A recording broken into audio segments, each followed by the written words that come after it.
Hey guys, welcome back to my channel. So I have another long crime video for you guys.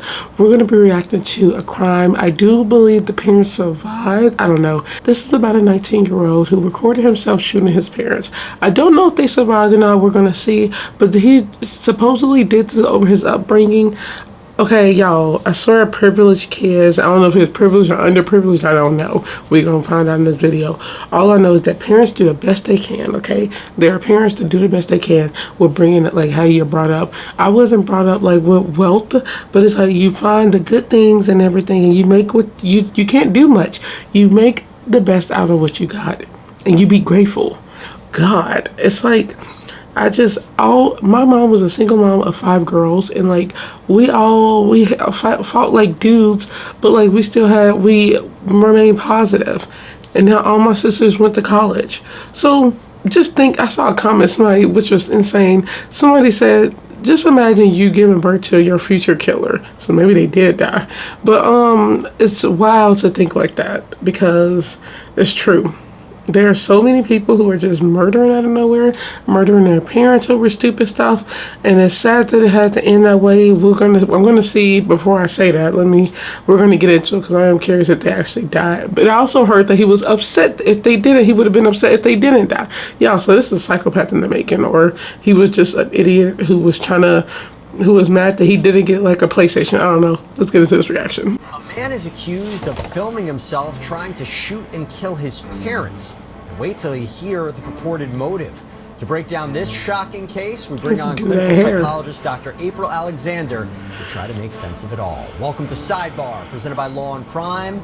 I'm Jesse Weber. This is a different one, for sure. I don't know a better way to really describe it.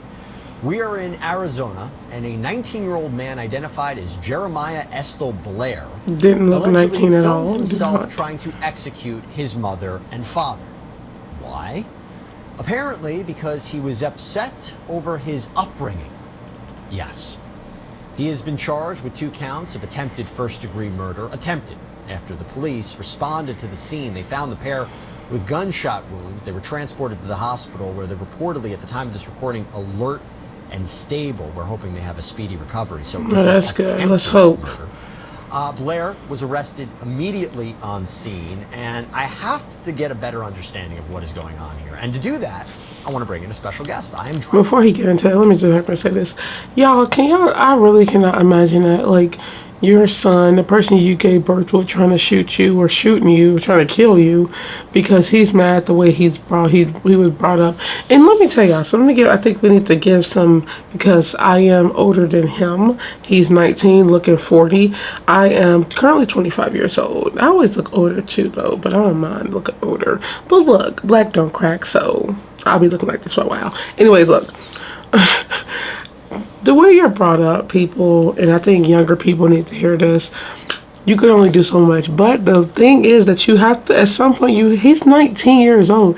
At some point, you gotta continue that path yourself. You can't get mad if you're not getting whatever you wanted after like 18 years old. Like, dude, you're 19. It's like at some point, you gotta grow on your own. You're going to school, getting all these skills, learning, making friends, all this stuff for you to take to the real world. It's like they can only do so much for you. So you're still going. Now, there are people like this, and I'm gonna say it. I can't stand people like this. Okay, so if this is you, you might need to change your ways. I'm not a person that fixate on the past because it's the past. So no matter how you was brought up, this is your job to continue it. Stop thinking about the past. Be positive. Move forward. Learn from the mistakes. Learn from what you didn't have, and get those things as you get older. So it's no point in getting mad about how you being brought up, because it's like, that's the past. That's how I think of stuff. Okay, you don't have to stay negative about that. And people that do that, they're only gonna hurt themselves in the long run. So he really did this to himself, okay? I don't know if he had, well, I'm only saying it because I don't know what happened to him, if he had anything happen to him in the past. But dude, come on now. Right now, by clinical psychologist Dr. April Alexander. Doctor, thanks so much for coming here on Sidebar. Appreciate it. Thanks for having me, Jesse. Natural hair for the win. Let's get into this. It is quite the story, as I mentioned. According to authorities, Blair was unarmed in the driveway of the home. He was waiting for police to arrive, where he surrendered, confessed to shooting his mother and father. Police reportedly wrote that Blair made at least one statement about this day coming, explaining that he was upset over his upbringing and was not treated as he should have been as a child. What do you make of that? What does that mean? I don't know. That's why I have you. That's why I have you to He got siblings. Such a loaded statement. Let me say this and I'm going to let it play. I wonder if he got siblings, y'all, because I got 5 sisters and we could say the same thing, but we all fought each other growing up. So I'm pretty sure everybody wished they had more and wish they did more. But my mom gave us all we could. We had a lot of games growing up and she worked a lot. But we was like home with our older sisters. So it's like, I don't blame her. It's like she was a single mom. So you do what you got to do. And it's just crazy that there are like people, kids that really think like that. He's not a kid no more, grown ass man, but they really do think like they should have been given more. Dude, your parents did the best they could. That's wild. Right? Again, we have a long way to go in finding out exactly what that means. Is it that this person had experienced abuse by his parents? Is it something that they didn't feel that they got what they deserved in their upbringing? Is it an issue of privilege? They didn't feel that they were treated fairly or justly. We're just not sure at this point. But what we do see is this is a particularly unusual case of this attempt, that statement being made right after, and then just maybe the callousness of these actions. Look, it's hard to make sense of this. I mean, I think that's clear. But in your experience, when you see children taking violent actions against their parents, what are some of the motivations for that? Is it built up resentment over the years? Why do you see that dynamic? I mean, it's disturbing to think about A, a child harming their parents, or B, a parent harming their children. But that dynamic of a child attacking their parents, in your experience, in your career, why do we usually see that? Again, these are very, very rare circumstances, so this is why we need to kind of figure out what the motive was behind this. When we do see cases of parricide or attempted or completed murdering of parents, we often see individuals who do have adverse childhood upbringings. That could be a history of abuse, that could be a history of severe mental illness, whether it's psychotic disorders or other kind of traits related to like emerging bipolar disorder in young people. So there usually are some precipitating factors. But in some other cases, we don't get the full story. And this is just some unusual act of aggression. In this particular case, it seemed like there was some degree of planning based off the statements that were made to police right after. Well, according to Phoenix Fox affiliate KSAZ, Blair allegedly told police he'd been planning for years to kill his parents. So it makes you wonder, was he building this up over time? What stopped him from trying to do it in the past? You know, I think people listen to this and said, how could you ever harm your parents? You love your parents. You might not agree with them. You might not talk to them. But the idea of attacking your parents and hearing that, again, taking his word as true, it seems that he was thinking about this for a while. What does that tell you? If we do take his word as true, we do have to recognize that some individuals do experience physical, sexual, or emotional abuse in their upbringing. Some of my own research has been on childhood polyvictimization, the experiences of multiple types of trauma in a person's upbringing. And when we look at individuals in the criminal legal system, they have high rates of childhood trauma, maltreatment, bullying, etc. So again, I think before we leap to some judgments, we need to be thinking about what was going on potentially in the household. Again, that's not an excuse for this, but it does give us maybe some understanding on how it came to be. But let's say there was no abuse. Let's say he felt slighted, felt he wasn't given certain opportunities, felt that, again, speculating, but was just unhappy with the way that his parents raised him.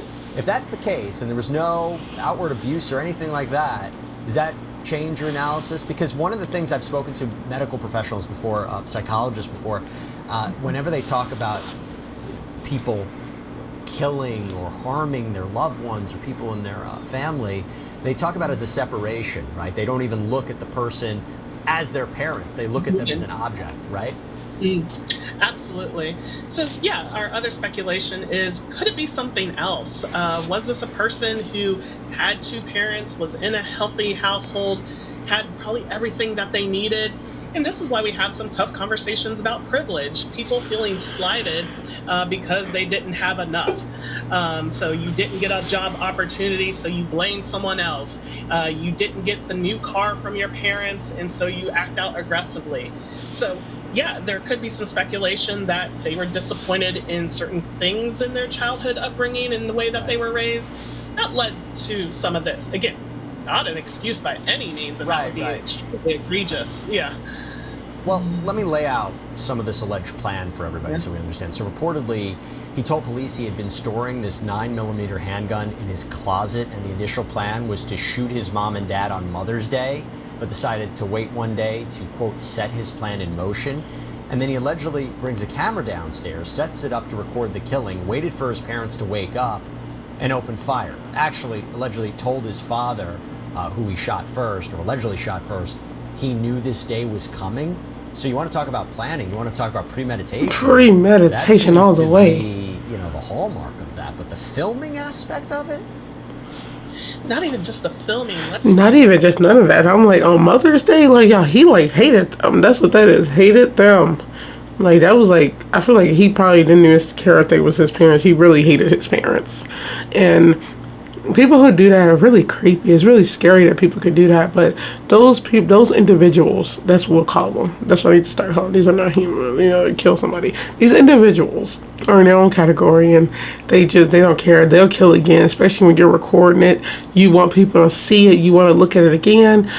Those are the ones you should be scared of, y'all. And I don't know what happened to him, if anything happened to him at all. But, you know, from what I'm hearing, this is just Let's start dark. with, let me do it on Mother's Day. Right? A day that has so much meaning for so many individuals, a day that is supposed to be celebratory. So the selection of that date, the premeditation of having the firearm, getting access to it, keeping it, then planning, and then again, this dynamic that we are often seeing with some young people, the social media aspect. I'm going to record it. So a lot of this brings about extremes. Extremes of wanting attention to it, extremes of wanting to have this big act of vengeance in a big, bold, dramatic way. Look, I don't know at this point what he would plan to do with that video, if it was to somehow circulate on social media or get attention, which I mean, unfortunately, we've seen cases like that before. But is it also, in your experience, people record these crimes for their own pleasure, their own benefit in a way?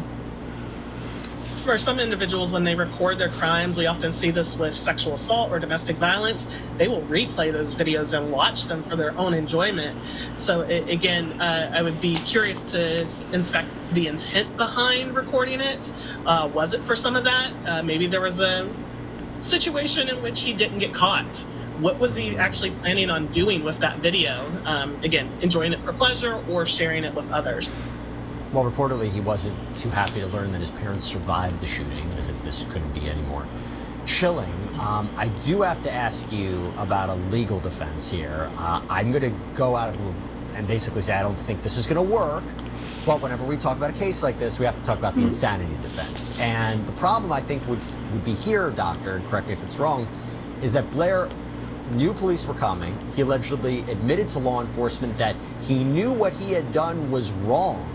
And I looked up the law of insanity out in Arizona. It says a person may be found guilty except insane if at the time of the commission of the criminal act the person was afflicted with a mental disease or defect of such severity that the person did not know the criminal act was wrong. So I don't think that's going to work here, right? No, we have to remember, TV often skews our opinions on the insanity defense. We think it's raised often and it's successful. That is not the case. Insanity defenses are raised in less than 10% of incidents, and they are successful in less than 1%, because it's a really high bar to meet that threshold.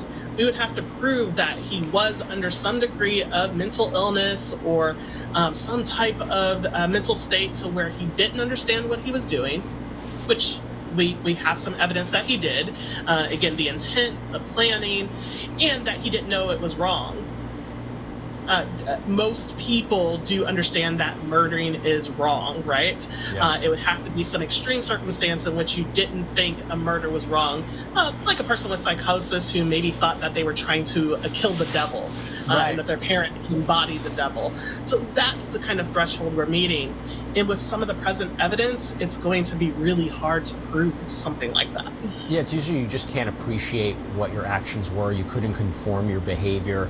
And that's when we see it. Because otherwise, if it was the other way, then somebody would murder and say, I was insane, right? And to be clear, right, this doesn't apply, and they say this in the Arizona statute, it doesn't include momentary, temporary conditions arising from someone pressuring you, or moral decadency, depravity, passion, or anger, jealousy, revenge. That might have reduced something from a murder charge to a manslaughter charge, but not where you're going to be found essentially not guilty by reason of insanity. So even a temporary break wouldn't be enough, or something like that. Yes. And to let everybody know, so Blair, he's currently being held at the Maricopa County Jail on a bond of $750,000. He's scheduled to appear in court for his preliminary hearing on May 22nd. Preliminary hearing is where the prosecution presents the evidence to suggest that there's probable cause to go forward. You know what I'm curious about, y'all? She never cleaned his room because he was living with his parents. Girl, that gun was in the closet. But you know what? When you get older and you live with your parents, because I stay with my mom still too, because I just graduated trying to get my life together. When that stuff happens, it makes sense because parents, they respect your space. So they wouldn't go in there because my mom don't come in my room. But it's like they respect your space. So that makes sense. But that's scary to know that like you're walking by his room and he has a gun in there waiting for you on Mother's Day. Sad. I don't know. Like there's only so much, like they said, that's until they figure it out.